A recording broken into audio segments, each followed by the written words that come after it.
Entendez-vous dans les campagnes mugir ces féroces soldats? Ils ne passeront pas. Enemy spotted.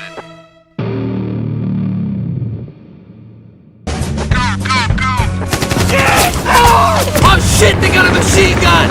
Someone hook me up with some goddamn ammo! Oh hell, I need a medic over here! I need some backup, otherwise I'm gonna get fucked! New killing machines, like the tank, changed the shape of the war overnight. Luckily, they were mostly on our side. Mostly. Roger that.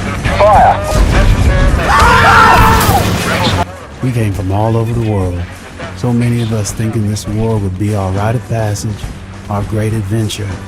Let me tell you, it was no adventure. How are you, G.I. Joe? It seems to me that most of you are poorly informed about the going of the war, to say nothing about a correct explanation of your presence over here. Nothing is more confused than to be ordered into a war to die. War never changes.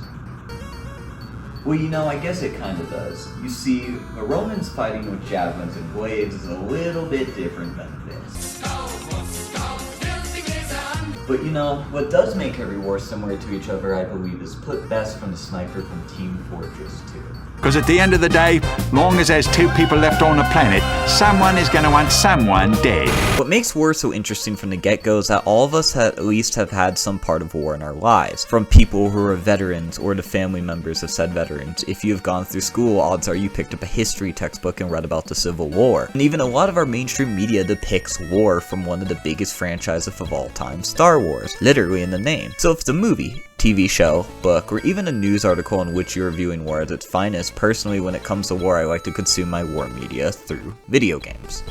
Now, there are plenty of games out there that do a fantastic job at showing us war. For example, one of them used to be the biggest franchises ever, Call of Duty, which used to show just exactly the horrors of war while letting us experience a well-crafted war story for us to fight along. In the stars, we had Halo, which showed us humanity at war with an alien species facing near extinction. Even Warhammer, which started as a tabletop game, even allows for people to dive into war games. But specifically myself, I have enjoyed one franchise over the years, and this franchise is Battlefield. Battlefield, for as far as I can remember, is listed for myself among the many franchises of gaming that I came across over my early life. From playing Halo Combat Evolved in the original Xbox to playing Jak and Daxter 2 on the PS2. But when it came to that old early Windows Vista box computer, you bet that 4-year-old me found myself having absolutely no idea what was going on the legendary Battlefield 1942, which was a large-scale battle simulation taking place on infamous battlefields during the events of World War II. For any of you out there that had the lucky chance to play this game, you probably remember that feeling of getting onto a boat with your squad in full speed driving towards the beach of Wake Island. Now, I'd like to say that I was too young to really experience the feeling of these games at the time, and I wish that if I were just 10 years older, the shenanigans I could get up to on my family computer. Who needs porn when I could get into the T-34 Calliope rocket Sherman and missile as many trees as possible? Something amazing about 1942 wasn't just the game itself, but everything that came after it. In my hands is my father's copy of the complete Battlefield 1942 DLC collection with all CDs back when computers cared to even have people put them in.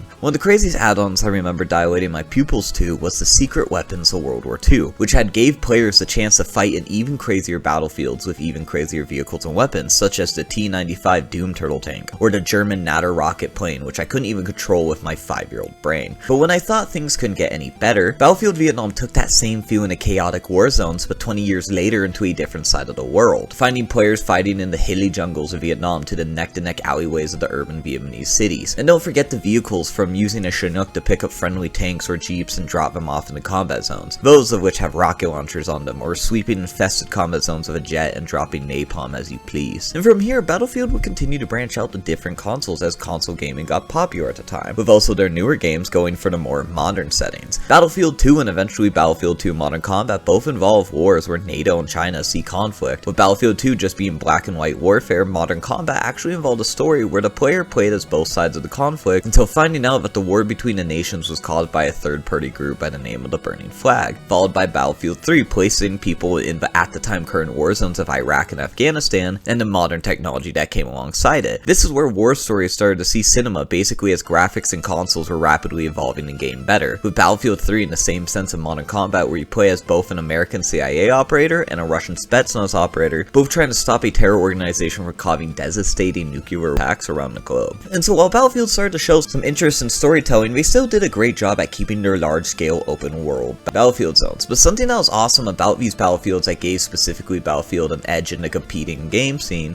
was eventually introduced to their games with their more comical releases of game entries such as Battlefield Bad Company, where you take the spot of a US soldier who serves as a timeout corner of the United States military. In this comical story, you take place as a soldier by the name of Preston Marlowe, who's transferred to Bad Company, a unit made of military misfits and troublemakers who found themselves in the role of nothing greater than cannon fodder. In this journey, you find yourself once again making advances on Russian territory. Who knew they could get so creative in the early 2000s? But the difference here is that during one of your missions, when you and your squad come across a pile of gold, well, your mission goes from normal combat measures to AWOL bank heist really fast. But what really mainly set Battlefield Bad Company aside for good was the fact that it had a total battlefield demolition. If it was a building, you could blow its walls off, and if it was a tree, well, you could become the once-ler if you felt like it. There's even an achievement for it. And so with this, every Battlefield after would allow you to basically destroy your environment completely in the name of war. For example, say you needed a way into the building, but a wall was there. Well, no issue, just blow it up. And it wouldn't be till Battlefield 3 when destruction events became a thing. Now, these weren't just puny walls being destroyed or trees falling down. No, that was getting old, so what do? You create very exaggerated but epic events that could be caused by players if they felt like it to cause something to crumble and eventually change the map depending on how drastic it was. Other games took note for this. For example, Call of Duty Ghosts was like, yo, that shit's cool, we'll let you drop a ladder if you put C4 on it. And so these games kept going and going, and it was a force to be reckoned with. Personally, I didn't rediscover Battlefield till one day I came across these old only in Battlefield ads for Battlefield 4. Battlefield 4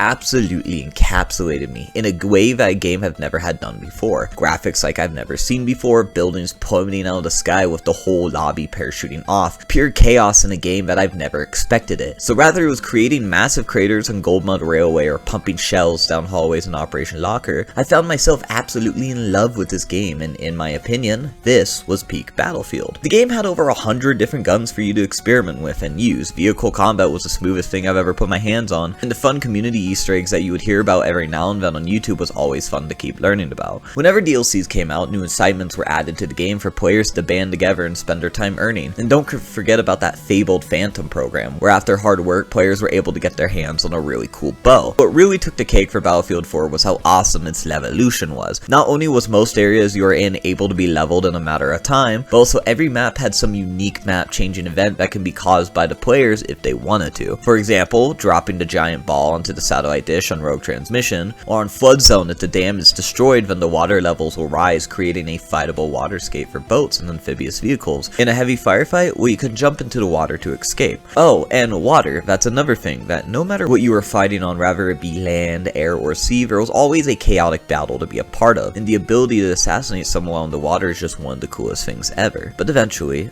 this shall pass too, right? Well, of course, like most game studios, it was time for EA and DICE to move on, and after dropping this holy grail of a war game almost 2 years later in 2015, they would put a complete twist on the entire franchise, and instead of being on the battlefield, you instead find your chaos elsewhere, in the suburbs robbing a gas station, or in the heart of the city, at an epic bank heist, you found yourself playing Battlefield Hardline. Now, Battlefield Hardline was not received well by the fan base, but like all games, there will be two sides to things. But first, why was it hated so much? First, to really put this game into perspective, was it was so different from the main series that most people saw it as a DLC spin-off, or even a game that could have been made but should have not been under the Battlefield IP. The issue with Battlefield Hardline is mainly how different it was from the previous games, and because of the whole cops and robbers theme, there was no tanks, jets, and attack helicopters, and especially no bombers. But instead, this game had a more car and SUV based gameplay with a heavy focus on infantry, as some maps didn't even have vehicles in them. A lot of things changed in Hardline, from how weapons were unlocked through cash earned from playing, to small things like engine engineers having to spawn beacon instead of recon. Conquest wasn't really the big mode, as instead heist took over as the main thing people played, where the criminals had to break into the bank, steal the money, and make it back to the extraction point while fighting through the hordes of police in their way. Now while change can sometimes be cool, but also very displeasing, a lot of players felt like the change was too sudden and too heavy for their liking. Not only this, but another alarming issue is the fact that it came out too soon in some people's eyes, where Battlefield 4 was only out 2 years prior to it, and some felt like Battlefield, instead of fixing what was in their eyes a buggy game, decided to just straight up move on, leaving some players in the dust. But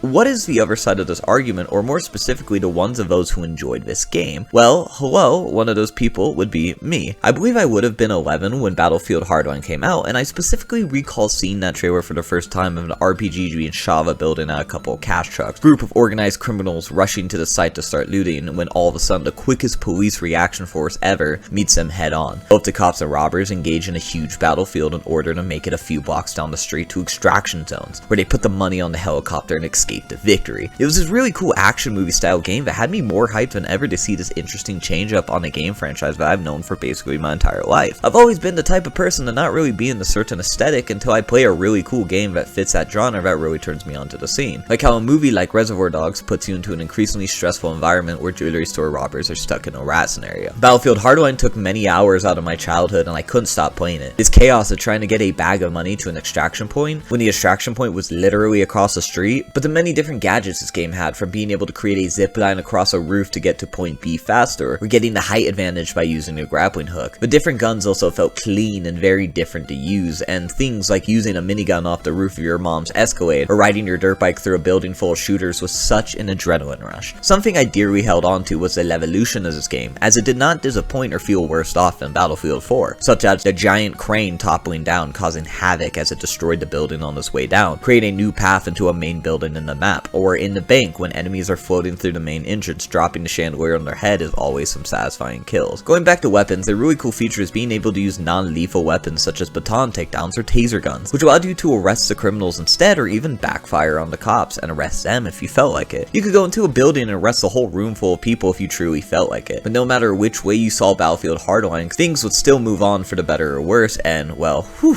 oh boy did it get better. Only a year later, after the disaster of Hardline's launch to the player base, DICE and EA would do their best to cover their back and bring players an unforgettable next game, Battlefield 1. Now besides the confusing name of how did we just go from Battlefield 4 straight to 1, well that's because Battlefield 1 didn't exist in the past, and this time Battlefield 1 was taking place in World War I. History fans rise up, as now a war that in my opinion is never really covered by video games now had a huge franchise taking place in it. Players were treated to an epic trailer of planes crashing to 7 nations armies. The story was broken into 5 different playable sides of the war, with the intro to a game having you die multiple times showing you the cost of war. Mechanically, everything was different about this Battlefield 1, but no matter that, it was Battlefield once again. Instead of jets, you're taking place in early 1900s intense dogfights. On the ground, you found yourself going head to head with enemies in order to capture. We have taken objective Butter. Beyond being sued by the beautiful British lady voice, weapons were now more limited to fit historical accuracy, but there were still tons of different options to choose from, with a lot of weapons being prototypes never used in the war but at one point did exist. The DLCs allowed you to experience different parts of World War I, such as the Bolshevik Revolution, or the French army side of the war, with turning tides also focusing on the naval combat of World War I. During maps, most players' dopamine receptors peak when hearing A trench raider kit is available near your location.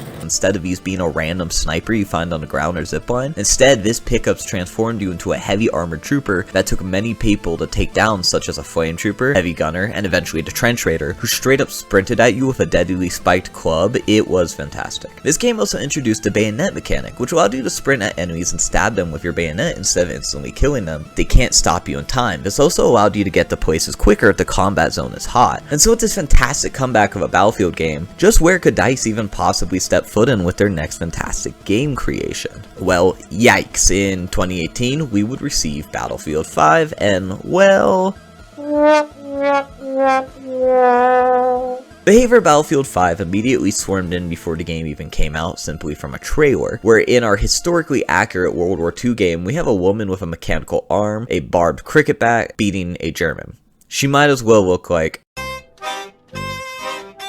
Now listen, I don't care when women are fighters in game. I actually think it's important to see them, for example, in games like Halo or modern combat game where that is a thing. But taking a real life event that almost the whole world suffered over and disgracing it like this is not a great look. Another issue arose when one of the war stories by the name of Nordules told the story of a one-woman army and her mother who go against all odds to stop the Germans' production of a nuclear weapon. When in reality, this story did really happen, but instead it was a small group of male Norwegian commandos who actually did the operation so quietly that not a single shot was taken during the operation. Now this issue is that not only are you completely spitting in the face of the real story of the soldiers that did take place in this story, but you are also disgracing the acts of valor in the stories that women who actually did fight in World War II almost completely ignored them. For example, the women who fought in the Resistance, the women snipers of the Red Army, or the British women who worked as anti-aircraft, which are all different scenarios you could easily tell a story about. Now a lot of issue came from this trailer, as if you continue watching it, you can see that DICE at this point was going for a more Call of Duty skin-like moment of war all over the place with absurd combat movement. You might as well have shown me this instead of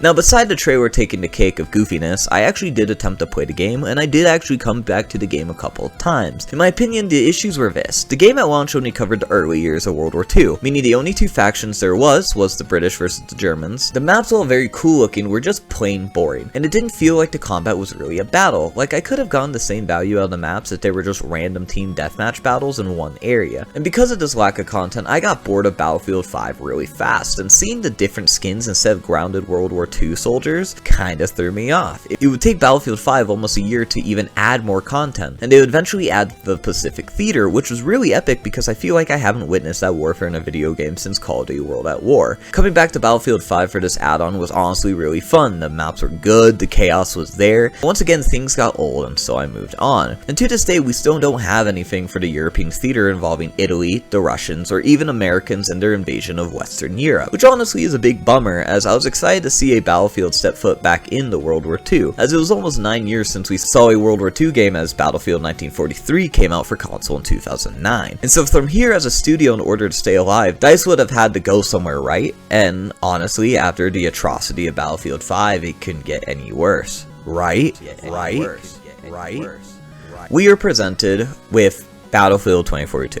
And oh boy, were things not great. And indeed, not great they were. Now, this is a lot to say about Battlefield 2042, which is where we find ourselves today with this video, as I wanted to take a stop just right before the upcoming release of Battlefield 6 in October to take a trip through memory lane to just see exactly why Battlefield 2042 was so bad. You see, as Battlefield 6 is on the horizon, many players are excited for the release of this game. I mean, shit, even I am. I played so many hours of both betas, and honestly, this might be the first time in a while I buy a game at full price. But remember, no pre-orders. But with this large volume of excitement for a boots on the ground Battlefield once again, I realized that this existence of a good game in this day and age has caused a lot of players to look back and reflect on the past couple of games that failed their community and their love for the franchise. While I'm not a huge fan of Battlefield 5, honestly I did have fun playing Battlefield 2042, which honestly, you can stone me for, but before the community as a whole moves on, I'd like to take time to go back to the most recent Battlefield game in the franchise and see just exactly why Battlefield 2042, in my opinion, is still Battlefield. Now, as time went on, it pretty much widely agreed upon that Battlefield 2042 was the worst Battlefield to ever be made, making even Battlefield 5 look better. But what exactly went wrong in order for this game to earn such an infamous reputation? Well, where to start other than a trailer alongside the game's open beta. After the disaster of Battlefield 5, when the trailer of 2042 came out, fans were hyped to see a more near-modern style of Battlefield once again, which is what most fans of the franchise longed for in the first place. As at this point, it has been 3 different Battlefield since Battlefield 4, which would have been the last modern combat game. Fans were excited to see Levolution back with crazy boots on the ground battles and jumping off of skyscrapers once again, while cruising around in tanks or getting into epic battles in the sky with jets. The trailer also played with a lot of the community's heartstrings by alluding to the famous Rondazook move, where back in Battlefield 3 days, a gamer by the name of Rondazook uploaded a video where during a jet fight he jumped out of his jet, shot an RPG, eliminating the enemy pilot and got back into his. But upon the time that the Battlefield 2042 new open beta would be released to the masses, well, the hype was almost more than squashed. The game would be missing key mechanics such as a scoreboard, no stat trackers for the players or battle log for others, and no server browser. The game also saw some significant changes which put the fan base off heavily, such as the removal of class systems and the replacement of 16 different operators you can play as, making the game a hero shooter. And this would also be the first Battlefield game since Battlefield 2 back in 2005 to not have a single player story mode for players to experience. Beside all the changes was the classic unplayable state of the game, from every bug known to man, ruining the chances of ever being immersed in the game in the first place. People are also mentioning how the lack of inspiration in maps made the environments feel just not connected. But that wouldn't be all, as when November 19th, 2021 came around, Battlefield 2042 would go to be released, and when one thought things couldn't get worse, well, they did. With the game seeing a battle royale / extraction shooter like game mode, a battle fast for players to buy and grind constantly to earn rewards. But on the topic of buying, Battlefield 2042 probably contains the most amount of microtransactions a Battlefield game has ever seen, with Battlefield 5 not also being free of this crime. And with all this nonsense coming from the release of the game, Battlefield would go on to become the worst reviewed Battlefield game on Steam, to the point where even Farming Simulator 22 was able to surpass the game in player count, as by December 2nd, over 70% of Battlefield 2042's player base had left. Things got so bad that in September of 2022, head of Respawn in the Battlefield series, Vince Zampella, mentioned that though that Battlefield 2042 might have strayed a bit too far from what the series stood for, and that in February of 2022, CEO of EA, Andrew Wilson, stated that sales of the game were disappointing and that the game failed to meet their expectation. And so with all this tragedy of Battlefield 2042 getting the fans' hope up just to be a giant pile of garbage, I'd like to now take a deep dive into this game and truly for myself see what are really the good sides of this game, and what in my opinion, although this game is considered a worse Battlefield, still makes this game Battlefield. Now while there are quite a few things to dive into here, I'd like to honestly kick off with the first thing that players need in order to play, and that is the game modes in Battlefield 2042. Now, unlike previous titles, when it comes to the game modes of Battlefield 2042, instead of just dropping a list of different game modes to choose from, instead, 2042 gives you 5 different options to pick from. Now, while this is a good attempt to keep things nice and simple for the player base so that they can just leap into the actions, at times this can also be very limiting. Battlefield 2042's options allows you to start with, obviously, Conquest, our franchise's main mode, and Breakthrough, which originally introduced through Battlefield 1, has become a staple of the Battlefield experience as well. And our 2 new additions to Battlefield, which is Hazard and Portal. Additional to all of this, players have a 5th option, which is a rotating weekly game mode that allows players to lock into the game mode that's rather a certain map 24/7, or a rotation of maps on a single game mode, or a rotation of both maps and game modes. And this rotating game mode is specifically where you'll find all your other fun Battlefield game modes every now and then, such as Rush, Air Superiority, Frontlines, Kill Switch, which are all fun game modes, but you can only access them if you're lucky enough to be around for when they're active. Now luckily, if one is curious about what to expect, they can meander over to the Battlefield page where one could view the community calendar, which lets them know which game mode is coming to the rotation and when. But funny enough, in the rotation, it almost seems that Conquest is still featured more often than not in these rotations when it already has its own section. Interesting. And so leaving us with our next option, which is Conquest, is where we find our massive battles of all-out warfare, with all the vehicles and infantry combat you can find, but Battlefield 2042 did actually bring one new addition to the franchise. That's the inclusion of the new 128 player mode, which turns a 32 versus 32 chaos into a 64 versus 64 chaos. And while the Conquest still feels like a Conquest, which is great, the 128 game mode, meant to make the battles feel even larger in time, also run into its own issues, which I'll deep dive into later, so stick around to find out. Moving on to Breakthrough, we have our classes head-on-head point A and B attack and defend game mode, and while Breakthrough in my eyes still holds up as a solid game mode which allows for the freshness and objective playing, when it comes down to the game entirely, something I realize that kinda bums me out is the lack of Operations game mode, which is a game mode similar to Breakthrough introduced in Battlefield 1, but also expanded upon in Battlefield 5 as a fun amalgamation of different game modes and potential maps, while all presented to the player as the day go on by as a narrative manner, which is really cool as Battlefield 2042 also has a story, right? But with a no single player campaign, how else would they be able to relay their art to us in the first place? And so while Breakthrough still tends to be a fantastic game mode, it can feel a little like something's missing at times. So moving on, we are now presented with our 2 new game modes, which we have never seen before. Portal and Hazard Zone. But let's start with Portal.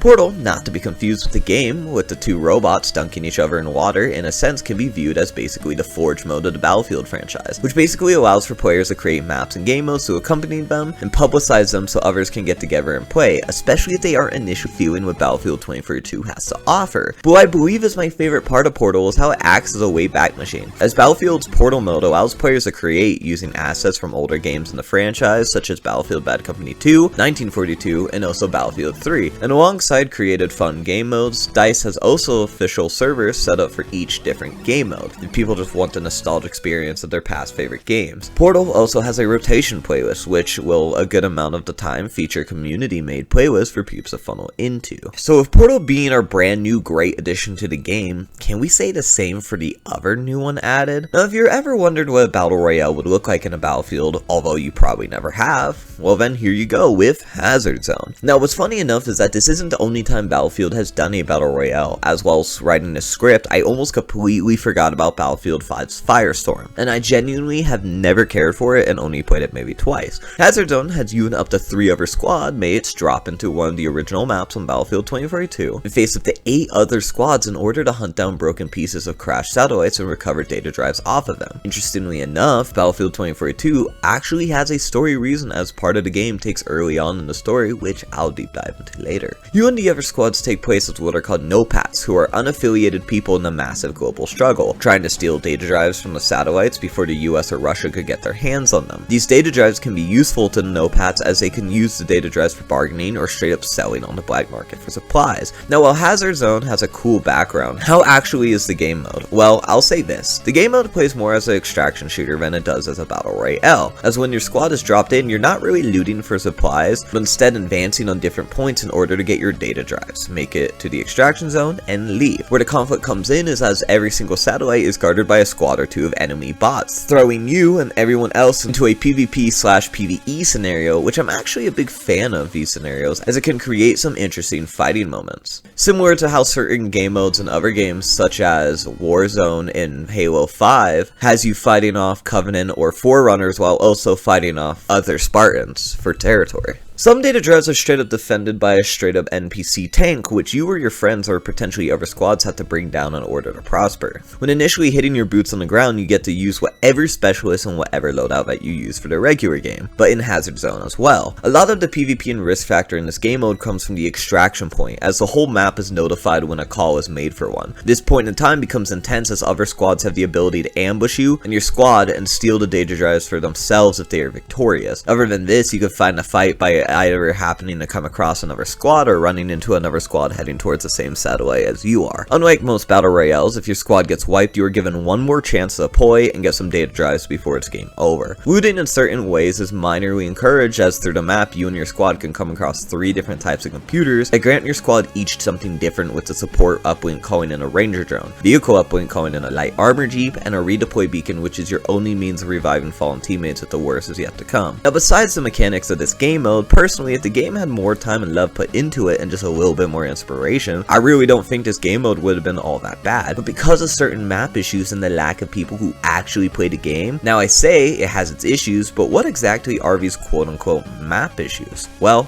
I'll say this. After finally looking through and picking what game mode we want to dive head first into, let's exactly figure out what type of battlefields we'll find ourselves moving into our next section, the maps of Battlefield 2042.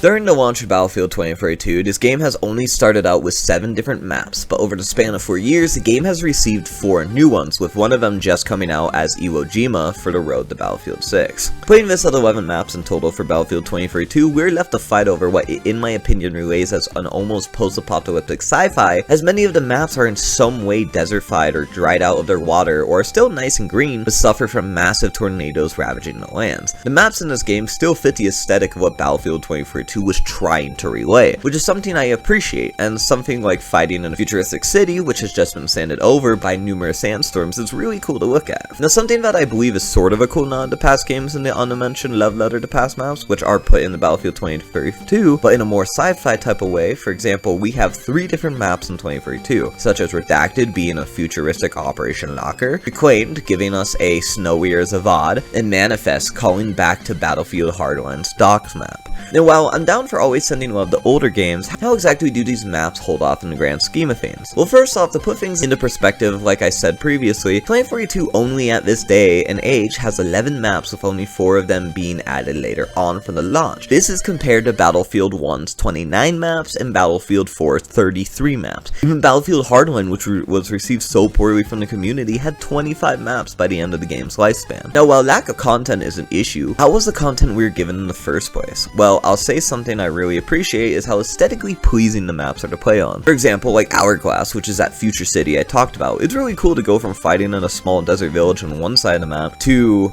ducking from snipers and digging for objectives in the heart of the downtown area of the other half of this map. A lot of maps are really cool at the Switch, which another example is Renewal, which takes place in a man-made architectural area, literally has a giant wall on it, which on the other side is a massive solar system area out in the desert. So you can basically fight in 2 different maps all in one, and when the desert is getting bland, going through the wall will be a different story. But while the maps look cool and the fighting can be fun on them, what are the main issues to these maps that I kept alluding to earlier? Well, if you're so intrigued, then maybe you'll notice how the maps tend to be kinda large, and that sometimes finding other people or where the battle is at can be a struggle. So even if you didn't, I can tell you I did, as one of the biggest complaints from the fanbase is that the game is the absolute massive size of the maps, which would cause some objectives to be ghost towns, or for other areas of the map to just, you know, kinda be there. The reasons for this is that a lot of the Battlefield maps in the game were designed to harbor the 128 player battles that Battlefield 2042 strives so hard to go for. But this issue is if you play on the maps of 2042, then you end up with these huge maps basically abandoned and massive spaces of land designed for vehicle combat, which end up just kinda being there. And if you're someone like me who really enjoys boots on the ground, well, good luck walking, as objectives feel like they are 3 times as far away as they used to be. Now, running into those little skirmishes on the way basically just don't happen. And good luck getting a ride from a teammate, because even using the command feature in the game is barely visible for your teammates to even see.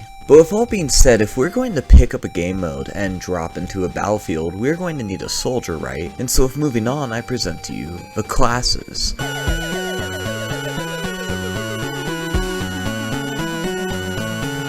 Alright, now let me be honest about something, as the word classes is, well, not the right term to use here, as we now have specialists.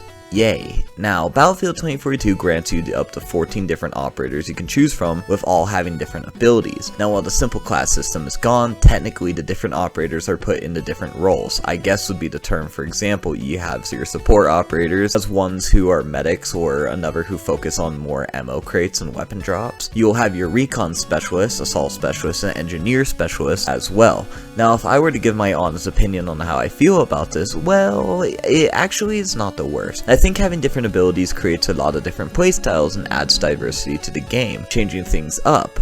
But, with that being said, I'm not a huge fan of them being characteristic operators. I think I would have been fine to have this type of playstyle in the game, but keep all the operators as normal soldiers with no crazy names and just cool gadgets instead of having these operators, which is what was shown to us through the trailer, as even though there was operators shown, it wasn't obvious. But now, instead, in my opinion, we are stuck with these dumbass looking operators, which half of them are not wearing helmets in an active war zone. I don't care how elite they are, and when you go to try and customize your operators to look a little less stupid, we run into a huge issue, but I won't tell you yet unless you Venmo me $8 million, so stick around to find out. Now, besides trashing on the aesthetic of the operators, let's talk about what they are really good for and what they add to the game. Starting off with our assault specialists, we have Sundance. Something I should mention is that every specialist gets a specialist gadget and a specialist trait, both doing different things. Also, each specialist class gets a class-wide gadget, which each operator gets, with assaults being the med pen, which is just a quick heal if in a sticky situation. Sundance is special as she is good for gapping distance fast if verticality is present, as her main special trait is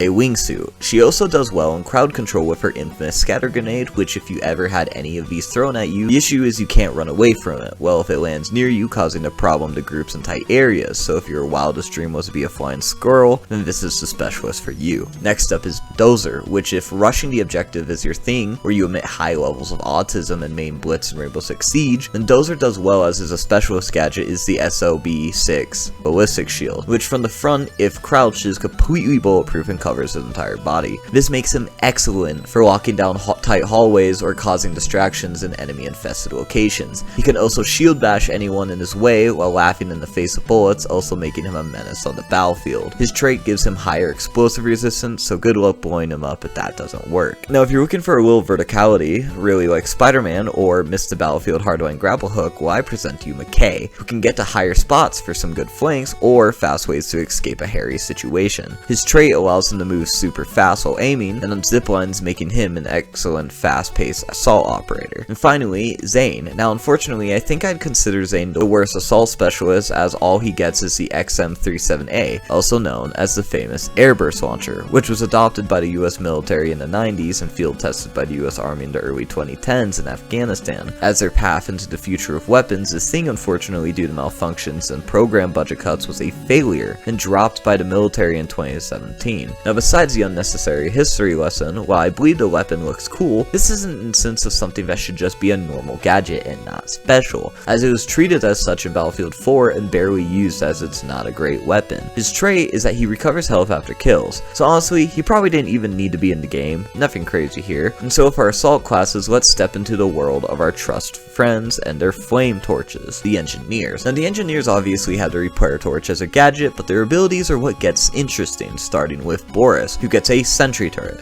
The worst sentry turret a game has ever seen. Literally, the dart monkeys would hold up better than this thing, as it does little damage and horrible tracking. Even in the item's little example video, the enemy it's shooting at has to stop and let it kill him, as he literally was able to just walk away from it. Boris's trait is that nearby sentries are more effective.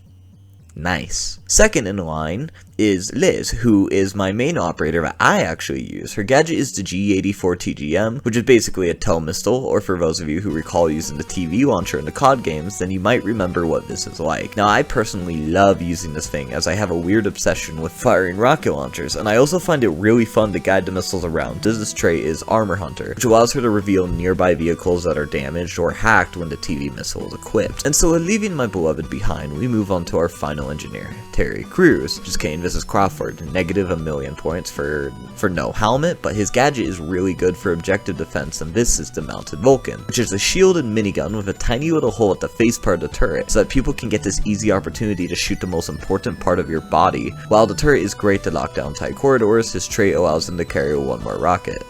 Nice. And so with our Torch Fellows and Felarino covered, let's see what our supports got going on, kicking off with the class's Defibrillator gadget, as Battlefield 2042 is the first battlefield where the medic classes no longer exist and is now covered by the support class in general, which in my opinion is the worst, but can become awkward when people who choose support for the support abilities don't care for your mere existence, you weak mortal. Starting with our fan favorite Irish, which I personally thought Pack was cooler, but that's fine, is our third crossover character in the series, as Irish finds himself intertwined into lower Battlefield 2042 as he serves the no-pats instead of the US military, unlike Battlefield 4. More history lessons we'll get into later, and oh boy, what a waste of a throwback character, as his specialist gadget is a deplorable wall. Like, who came up with this? Now, in my opinion, I have a feeling that they knew this was trash, so he's actually got two gadgets you can use. The second one being a trophy system, which for those not familiar, basically shoots projectiles such as grenades out of the sky. Now, while I think these gadgets are definitely very decent in a defensive scenario, DICE made it even worse by allowing him to deploy only one at a time, so you either get a mid gadget or an alright one. His specialist trait allows him to refill people's gadgets that he revives, which is cool, I guess, as no one is really going to play Irish as a medic, but instead we'll play Falk. Genuinely one of the best additions added to a medic class in the game, as our specialist Falk is equipped with the Surette pistol, which allows her to by range look at her teammates and heal them, similar to Rainbow Six's Doc. I'm sensing a weird pattern here. But regardless, this operator is perfect, who genuinely feels like boosting humanity and keeping her team in the fight, as her trait allows for her to heal and revive people at an even faster rate, definitely a peak specialist. But now, when you think of the term situation, what do you think? Well, some might think of a multi-tool, or medical insurance that doesn't cover you, but I personally think of Angel, our final operator for the support class, as his gadget is to call down a loadout crate, because apparently this is called Warzone, which most people don't need to switch their loadout, which is why I call this situational, as the only reason you have to switch loadout is to counter snipe someone else, which just feels arbitrary. Now, this would make sense if you needed this in the Battle Royale mode to get your preferred weapon. Oh wait, you have class freedom at the beginning of the game. Specialist trait allows them to revive any ally and replenish their secondary and primary ammo, which, you know, I guess not bad, but like mid-tier operator. And so to move on from disappointment, let's head on to our final group of specialists, and these are our recon. Now recon I think is the coolest set of operators, as their gadgets are honestly the most fresh set of gadgets, and of course recon wouldn't be recon without their infamous spawn beacon. As a class's main gadget, the recon itself gets the fine chance to have 4 different unique specialists, starting with Casper, our classic ghillie of sniper, accompanied by the recon drone, which allows you to fly around and spot enemies for either yourself or for your team in general. Honestly, when I play as recon, I tend to use Casper the most, as I find it quite fun to just chill out and fly a drone, while someone's still being semi-useful to the team, and with his trait is an interesting sensory suit he wears, which alerts you of a nearby hostile, so if you're up in the hills and someone's sneaking up on you, you can react in time before they get to jump, which followed by our next specialist, Rao, who in my opinion might be on the weaker side of operators, as his gadget is the cyber warfare suit, which allows for him to hack enemy gadgets and vehicles, which I don't actually know what hacking does. I mean, I've been hacked while in a vehicle and it just locks the system for like 5 seconds, so I don't see it as that useful, but randomly his trait is that those who damage you become spotted, a very interesting mechanic which I don't see what purpose it has.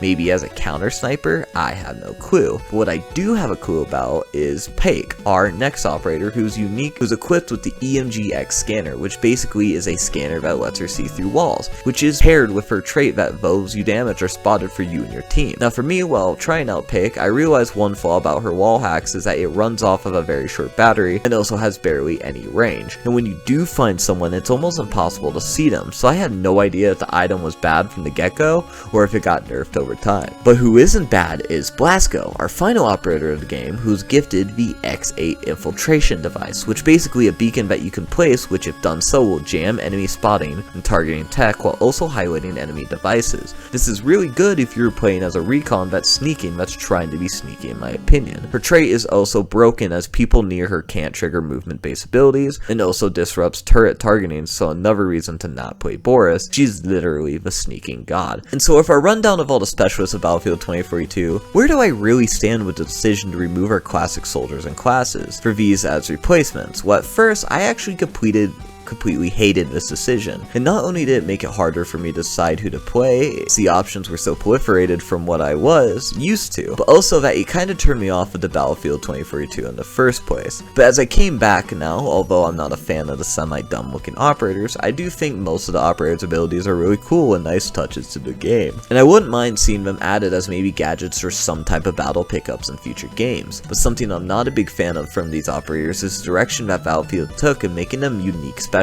with personalities, which personality can be good, but these operators just don't have any. And in this sense, it feels like Battlefield got closer to becoming the one thing they swore to destroy, being closer to Call of Duty, instead of being different from it. Now while Call of Duty had its fair share of operator shooters at one point, I do think that Battlefield 2042 probably took inspiration from the games that were most likely the most popular at the time, being Apex Legends and Rainbow Six Siege, as you have operators like Crawford's Vulcan close to Tachanka, Paik's flip down see-through goggles remind me of Jackal, and of course Falk being awfully close to Doc. I think 2042 would have benefited from sticking to their class system from the last game, where instead the classes were still the same, but had different archetypes, which allowed for players to experience the same classes but in different ways. Well, with that being said, if we're going to be an operator and drop into the battlefield, we're going to need a weapon, right? Well, shooting our way into our next section, we have the weapons and vehicles of Battlefield 2042.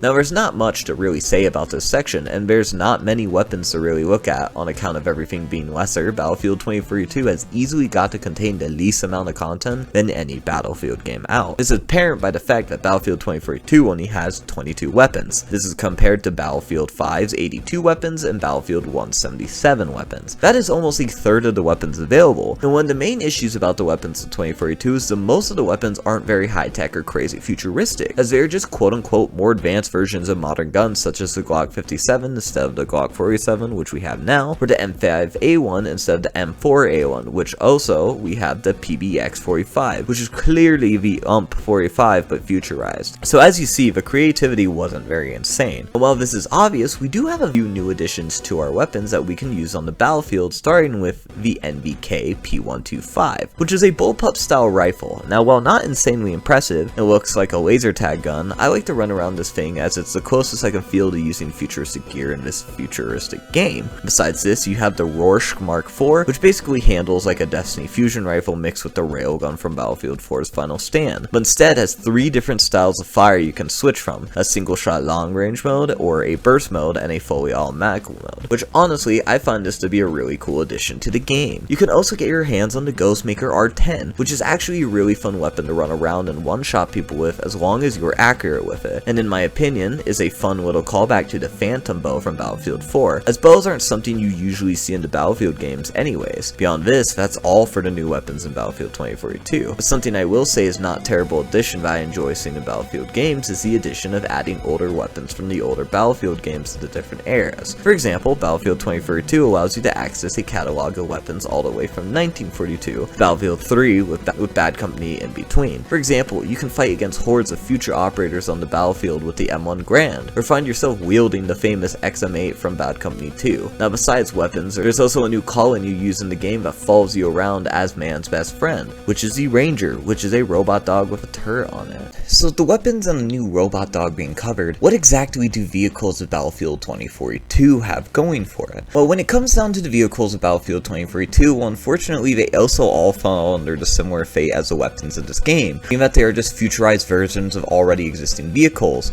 But on the bright side of Battlefield 2042 does contain more newer vehicles and weapons, so at least that's a plus. Starting with the light armor transport, we actually can get our hands on 2 new styles of vehicles, with one being the LACC hovercraft. Now, while although we've seen a hovercraft before in the Battlefield games, especially the ACV from Battlefield 4's Naval Strike, but this one instead acts as a 4-person jeep, giving the vehicle amphibious and land travel capabilities, which also, it's really fun to drift around in the hovercraft, but it also offers more protection to the troops outside as it just isn't open to the outside. Which we are also followed up by another neat vehicle, which is the MC5 Bolt, which only being a 2-person vehicle, a driver and a gunner, this vehicle is capable of crossing any terrain as it pleases, with making this vehicle a great flanking vehicle, or for getting to higher ground to act as a turret, as the thing has a minigun on top and is also armored, allowing for players to withstand some damage before having to retreat. But now stepping foot away from the light vehicles is where we get into the weird territory between light and heavy vehicles with the EBLC Ram, which is a 4-person very agile jeep-like vehicle with a cannon on top in order to deal with infantry and light vehicles way easier. With its speed making it good for flanks or running guns, the vehicle also has the capability to drop a team-wide spawn beacon, allowing for getting to important spots quick and dropping on a very effective tool on the battlefield. Now if you enjoy jumping the hills with the dirt bike on Silk Road, well you might be in luck, as the YUV Pond Hawk is a new 2-person transport vehicle that flies. The only issue is how vulnerable it makes its operators while also being semi-tricky to control, but get your hand on some Jeep stuff and you might make it an effective tool. Now for our final new ground vehicle, which is my favorite one on the list, is the addition of the EMK V90 Tor, which is our second version of a tank that we get our hands on. And what makes this vehicle so special and satisfying is it trades its high explosive barrel for a pinpoint shooting railgun, which does massive damage to vehicles but is better off being away from enemy infantry. This thing also has low bullet drop, so shooting helicopters out of the sky or ambushing unexpected enemy tanks from afar is no issue. I love this vehicle as it acts as a great vehicle destroyer, and if you find a good spot, you can find yourself holding down the fort as a tank sniper, which, like, come on,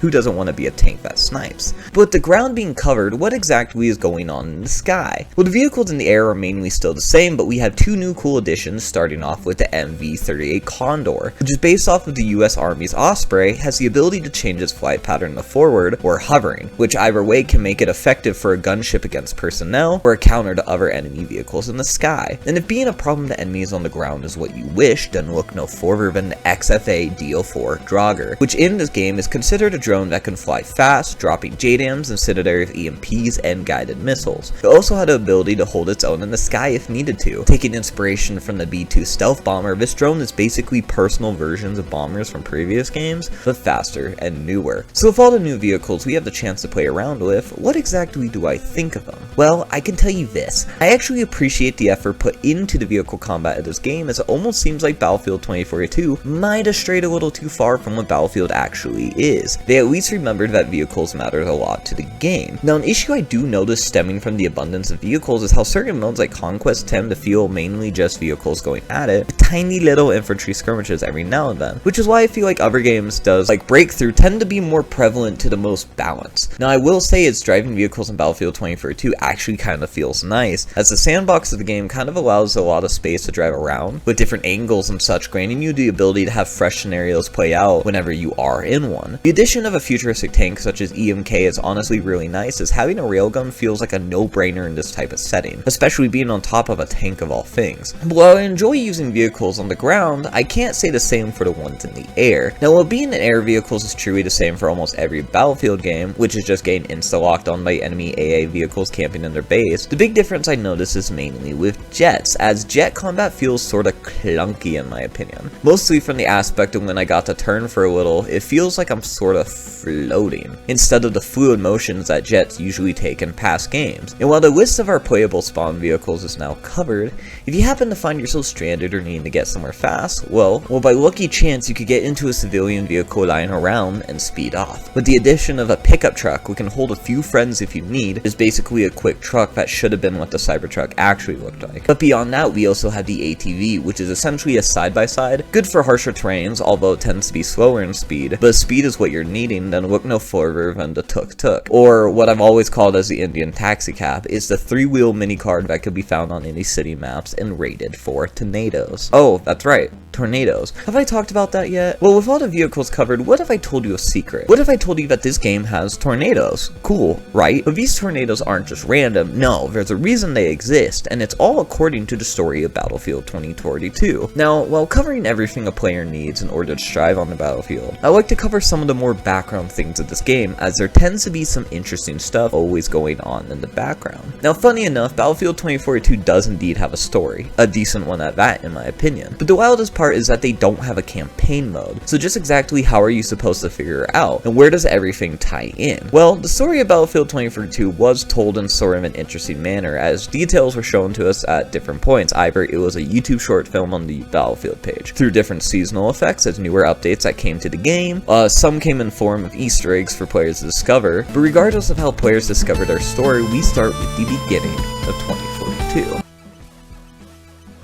Now, to set the tone for this game, we need to understand the state of the world at this point in time. Around the year 2030, the world as we know it is being slammed heavily with different issues of climate change and heavy weather patterns. This relentless slamming has caused most nations to crumble, the economy to wither, and for many different people to become homeless and nationless. And at this point, two nations have maintained as being the two major powers left, America and Russia. Everyone else who doesn't fall under these nations find themselves as no-pats, or non-patrioted, which basically fall under their own faction or potentially different little versions of the no-pats. Well, during this time, starting in 2038, the United States start the research of a new satellite by the name of the Shearwater, which its purpose was to be able to alter weather patterns and the ability to tame the raging storms, while also cause helpful ones like increased rain. But unfortunately, the chance was never probable, as in 2040, due to a deployment malfunction, the satellite crashed into a US satellite, which then crashed into Do-Harquatar, which during this crash, the space debris collided with about 70% of Earth's satellites, causing a cataclysmic event by the name of the Blackout, shutting down power to cities almost worldwide, which truly started an apocalyptic event. Now at this point, Russia and America were racing to the crashed satellite to pick up any intel they can in order to discover what had just happened. This is where the lower behind hazard zone comes in, as during the Battle Royale, you're playing as numerous no-pats trying to get their hands on the data before the major powers can. But specifically, one of these no-pat groups, who contains our older friend Irish, joins a no-pat squad who eventually sides with the US forces in order to prevent the Russians from getting the data and starting World War III. Well, unfortunately, as they arrived, the Russians were already there and had retrieved the data, making Hourglass the first conflict of this massive war. Now, as World War III would go on to rage for the better half of the next decade, other nations would begin to slowly rise, such as the Thousand Petals Coalition, made up of mostly Asian countries, which would later expand to Eastern Europe, the Middle East, and eventually South America, which at first would be allied with the Russians on their side of the war, but would be a bigger third party that would come into play, being the Company of Archangel, ran by none other than Sergeant Blackburn, who was our main protagonist of Battlefield 3. This company would gain dominance as they would develop the Ascension satellite network, which was at the time the first global push to re-establish a satellite base around the planet, while also bringing back power potentially. This move basically caused them to become close to a third power, as their insane technology was also harbored by both sides, as Archangel was responsible for militaristic and technological advancements on both sides. Eventually in 2043, things would change as specialists from the NOPATs would go on to attempt to create the Shearwater 2, as another attempt to stabilize global weather, which, this time, it would work, and would bring climate change to a halt, with places like Europe becoming livable again, and Chile having so much increased rain that they were able to harness the water in the livable spot of the world as well. But these actions wouldn't go unnoticed, as this would just become targets on the map. Eventually, the Thousand Petal Coalition would invade Chile, as the abundance of water would become a huge power point for any nation. A new faction by the name of the Mandate of Nations would rise in Europe and would back the US in the conflict, as Europe became hospitable, and they would try to begin to build upon it. Archangel would end its neutrality and side with the Thousand Petals Coalition, as after occupying Chile, they would leave Russia's side and end the 50-50 by trying to become the world's third superpower at this point. Archangel with their technologies would also get caught for creating AI soldiers in the attempt to change the tides of war by getting rid of the necessity of humans in conflict. And for the most part, these are the really important parts of the story, with a lot of other smaller events and details left to be read in the Codex of Battlefield 2042. But with a story like this, and for someone who loves sci-fi, I'm almost shocked as they didn't have a campaign for any of this. Now, I do get it. The vision for Battlefield 2042 was going to be a live service game just like every other game out there in the time of release. But unfortunately, they still were under the IP of Battlefield, meaning that many expectations were held with the game, so their visions didn't really work out. Now, if I were to rate this storytelling experience in total, well, I'd say it's probably a 7 out of 10. Now, while the story is really good and well written in my opinion, the way it was told, and the fact that it is so confusing that more people understand the Dark Souls 1 story than the Battlefield 2042 one says a lot. I think the idea of having World War III stem from global unrest from climate changes and showing a near but alternate future to our world is what's truly entertaining in my eyes. Seeing the world in an almost futuristic but dystopian environment gives me a kind of cyberpunk vibes, as even in cyberpunk a lot of their story includes corporations going to war with other countries at the time, similar to Archangel with the global superpowers. Now, on topic of global warming and severe weather storms, how exactly did Battlefield 2042 happen to manage with their dynamic weather changes during Battlefield 2042?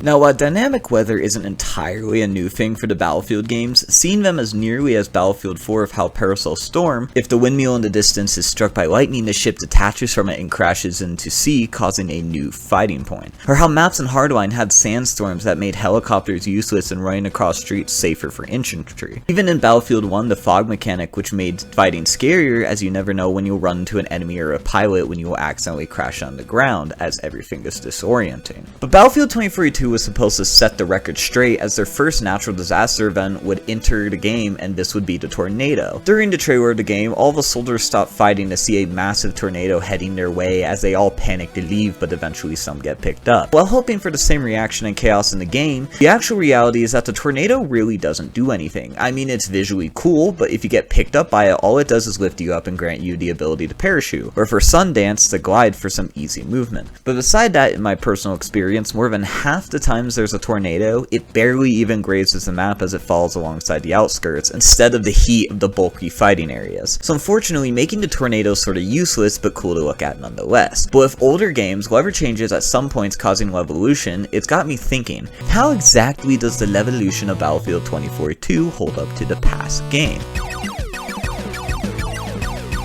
Now, there's not much to say as Battlefield 2042's Levolution, as there are only 3 different Levolution events that do really nothing. For example, an orbital in the distance is a rocket, and eventually it will attempt to launch. If enough damage is done to it, well, it can kill anyone by the point, which could be useful if anyone actually went over there in the first place. And while it looks cool, it doesn't really have any purpose. Kaleidoscope has a random tower on top of a random skyscraper that you can shoot down that just lands somewhere small on the map. Basically the equivalent of developers boredom messing around with Levolution before actually making anything interesting. And finally, you have the ship undiscarded, which if the pulleys are damaged, then the sides of the ship can be brought down, creating new entrances into the ship, which hardly even lead anywhere. And while it's a short section summed up in a paragraph, it kinda sucks I have to sit here in a Battlefield game and be hyped about the match changing in dynamic ways, but Battlefield 2042 just doesn't have any of that, which I think is one of my biggest letdowns with this game, is stuff like this. Bringing down the skyscraper in Siege of Shanghai was such a monumental moment in games. It's crazy to see that they could just leave that behind, especially when Battlefield 4 came out in 2013, almost 8 years before Battlefield 2042 released. And so with this disappointment of a section, maybe there's a way I can lift the pressure off the Levolution of this game. Oh, wait. You heard it right. Microtransactions. Now, I don't have to say much about microtransactions, as well, I don't like them, and most people don't. Now, if they really wanted me to buy a microtransaction, then they might as well make them look cool, sort of how Fortnite got me to spend a dime or two on their game. But Battlefield notoriously has some of the worst skins in the game, especially for the fact that you have to buy them. Now, what really makes me the most mad about them is the fact that, for example, if you want to swag out your character, you only have about 7 that you can unlock through playing, while everything else is hidden behind a paywall, or you have to buy and grind out the battle pass to get it. My only hope is that when Battlefield 6 comes around, EA learns their lesson, but I guess we will have to see that as well. This is EA we are talking about now. Now, with all these new things that they tend to be adding into the game, what exactly are some of the new mechanics being added?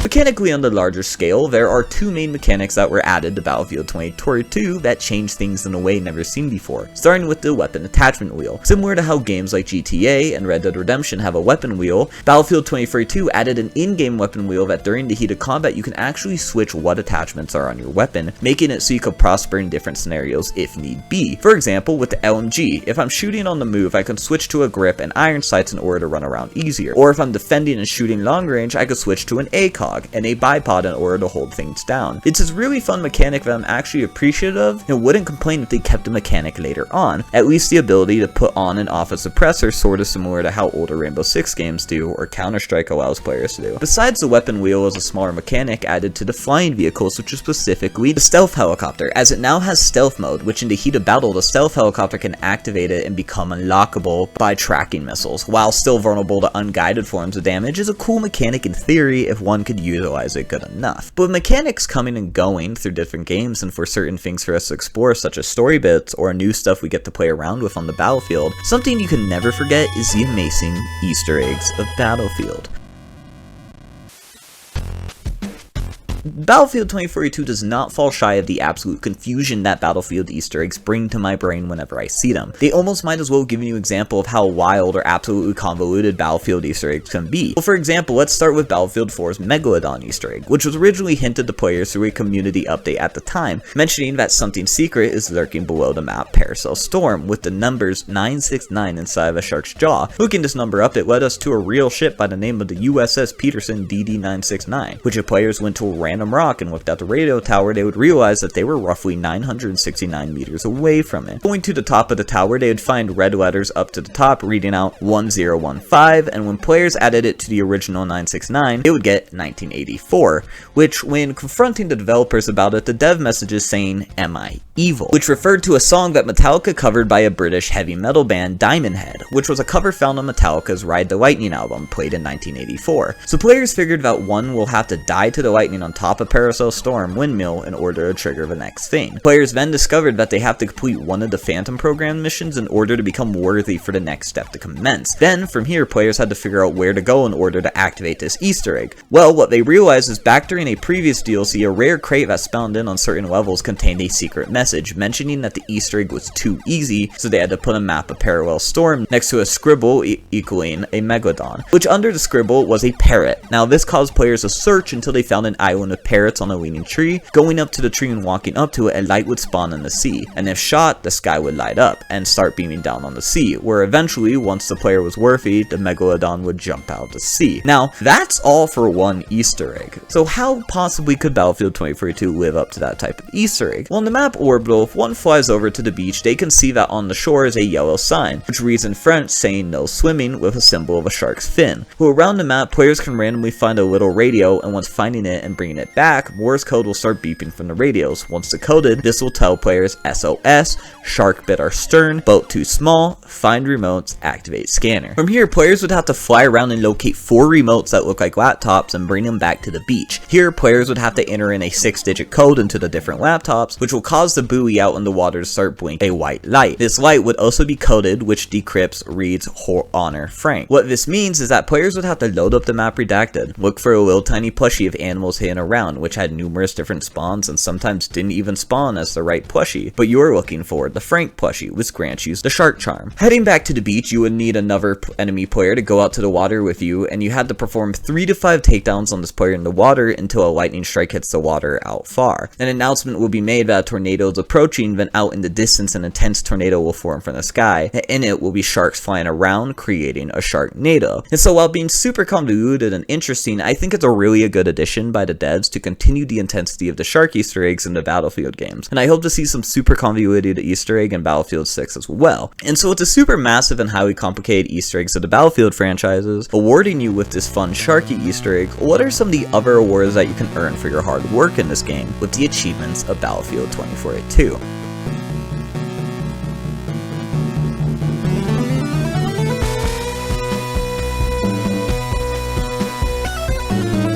Now, Battlefield 2042's achievements are nothing too special, as almost every single achievement in the game are pretty much just what I'd call endurance achievements or grind achievements, as most of them are just rewarding you for doing something a bunch of times over a while. For example, like capturing 100 objectives on Conquest. Each specialist also has their own achievement for doing their abilities X amount of times in order to have incentive for players to try out all specialists. Besides that, unfortunately, Battlefield 2042 contains long-term grind achievements which ask you to get tier 1 on any weapon, vehicle, gadget, or specialist, and what getting tier 1 is, at least for weapons, is getting 1,250 kills, so basically you'll be playing for a long time. Besides these, Battlefield 2042 does contain 3 achievements that I'd say are rather skill-based or just unique achievements, starting with a bird, a plane, which requires players to wingsuit from the top of the rocket hangar all the way to the launch pad in Orbital with Sundance. Pretty easy. One careful owner requires you to get a roadkill with a flying vehicle, as this challenge stems from the fact that you don't want to absolutely slam your helicopter into the ground. And finally, we have what I believe to be Battlefield 2042's trickiest achievement, which is Aerial Destroyer, which has you destroy an air vehicle while actively parachuting. And with that,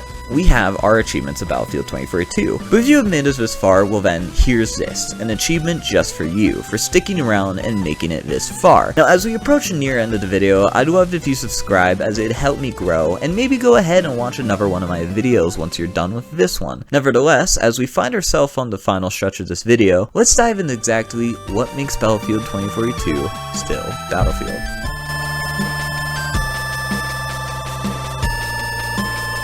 Now, although I had a lot of negative things to say about 2042, as there's plenty of things to criticize about this game, at the end of the day, in my eyes, it's still not the worst Battlefield. While pretty bad, that one is kinda beat out by Battlefield 5 in my eyes. But as I went on to record this video, and during the editing process, I still had that one thought that really rang through my head. The issue was that while I played, I feel like a lot of things that I've noticed and pointed out directly contradicted the main point I was trying to make. But as I kept going, what I couldn't quite figure out was why I was having so much fun playing, and what makes me really want to come back for more. All around, when it comes down to the classic debate of what makes Battlefield Battlefield, a lot of the time the most common answer I see is the modern combat style of their games, that the majority of the franchise holds, or some mainly focus on the large-scale war that one can experience from playing these games. Others go as far to say that Battlefield Hardline isn't a Battlefield game, or even that Battlefield 1 isn't a Battlefield game. But for whatever each other's reasons might be, personally I believe what makes Battlefield is the chaos. Chaos is the #1 thing I feel like no other games truly bring to me, unlike Battlefield. As whenever I find myself running around in the air or in a tank, that no matter what, I'm not guaranteed anything. That it doesn't matter my skill, anything can happen, but only in Battlefield. So with all this being said, I want to thank you all so much for sticking around and being here. This video was a lot of work to make, and I am now very tired and ready to go to bed. But before I do, one thing I'd like to very much like to do is dedicate this video to a member of the community that was very much loved and in many people's hearts, and that is the amazing member of Neebs Gaming, Thick44. As growing up, I watched so many Battlefield friends that it was actually incredible. So with Thick in my mind, I hope wherever you are that you can forgive Battlefield 2042's mistakes, and hopefully you're smiling at Battlefield 6 coming out soon. Thank you everyone for watching, and have yourselves a good night.